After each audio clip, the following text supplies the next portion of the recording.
रिलेसनमा सबैभन्दा ठूलो अपमान के हो थाहा छ? जब उसले तिमीलाई एउटा अप्सन जस्तो ट्रिट गर्छ। उसलाई मन लाग्दा राम्रोसँग बोल्छ, मन नलाग्दा कति दिनसम्म व्यवस्था गरिदिन्छ। अनि तिमी चाहिँ उसको एउटा मेसेजको आशमा मोबाइल हेरेर बस्छौ।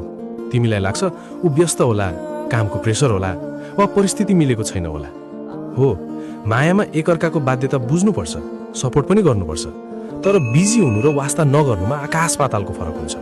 यदि कसैले साँच्चै माया गर्छ भने जति व्यस्त भए पनि सानो समय निकालेर तिमी महत्त्वपूर्ण छौ भन्ने महसुस गराउँछ। तर जसले तिमीलाई केवल एउटा अप्सन मात्र ठान्छ, उसले तिमीलाई तब मात्र सम्झिन्छ जब ऊ आफै बोर हुन्छ वा उसलाई अरू कोही भेटिँदैन। तिमीले मात्रै उसको लागि आफ्नो पूरा समय फ्री राख्छौ, तिमीले मात्रै उसँग बोल्ने प्रयास गर्छौ, तर उसले भने तिमीलाई बारम्बार एउटा अप्सन जस्तो महसुस गराइरहन्छ भने बुझ्नु, तिमी उसको प्रायोरिटी होइन, केवल एउटा ब्याकअप प्लान मात्र हो। याद राख, सम्बन्ध भनेको बराबरी हो, दुवैले बुझ्ने, दुवैले सम्हाल्ने। जहाँ माया साँचो हुन्छ त्यहाँ समय कम हुन सक्छ, तर कदर कहिल्यै कम हुँदैन।